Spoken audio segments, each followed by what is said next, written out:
नाज़रीन इकराम, अस्सलामु अलैकुम वरहमतुल्लाहि वबरकातुहू। जवाहरलाल झा को लेकर एक बहुत ही बड़ी अपडेट आया है। तो क्या है इस अपडेट में, आपको बिल्कुल शुरू से पढ़कर सुनाता हूँ क्या है। 1 अगस्त को जारी संकल्प को संशोधित किया जाए। मदरसा व संस्कृत संयुक्त मोर्चा ने पे फिक्सेशन फॉर्मेट निर्माण किया।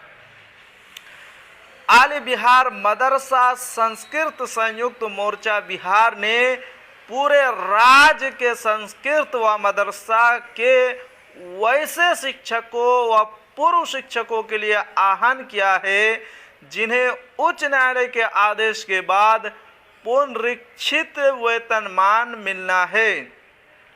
संयुक्त मोर्चा के अध्यक्ष पंडित दयानंद झा व सचिव मोहम्मद जाहिदुर रहमान ने इस संबंध में एक बयान भी जारी किया है।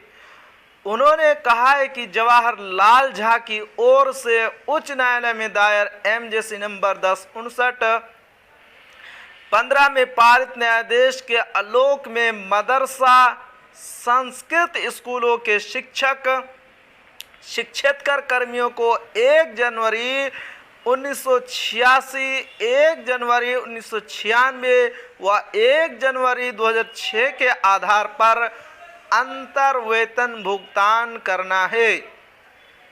लेकिन सरकार ने 1 अगस्त 2023 को संकल्प संख्या 1204 जारी कर इसमें बदलाव कर दिया है। मोर्चा नेताओं का कहना है कि 12 अप्रैल 1999 के आधार पर पंचम वेतन पुनरीक्षण वेतनमान 1 जनवरी 1986 से देने का और 31 अगस्त 2013 से मदरसा संस्कृत के कर्मियों को दिया गया है को 1 अप्रैल 2007 से लेने का संकल्प जारी किया गया है। इसके विरोध में मोर्चा की ओर से प्रोटेस्ट आपत्ति हाईकोर्ट में दर्ज किया गया है। संयुक्त मोर्चा नेताओं का कहना है कि 1 अगस्त 2023 को जारी संकल्प को संशोधित किया जाए।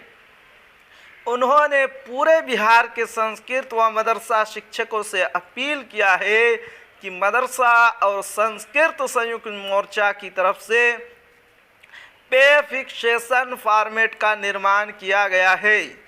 इसी पे फिक्सेशन फॉर्मेट में पूरे बिहार के सभी जिला के शिक्षक और शिक्षेतर कर्मी बिल तैयार करेंगे और सेवा पुस्त में इसी आधार पर एंट्री करेंगे। तो जी हाँ, ये थी आज की बहुत ही बड़ी अपडेट जवाहरलाल झा को लेकर।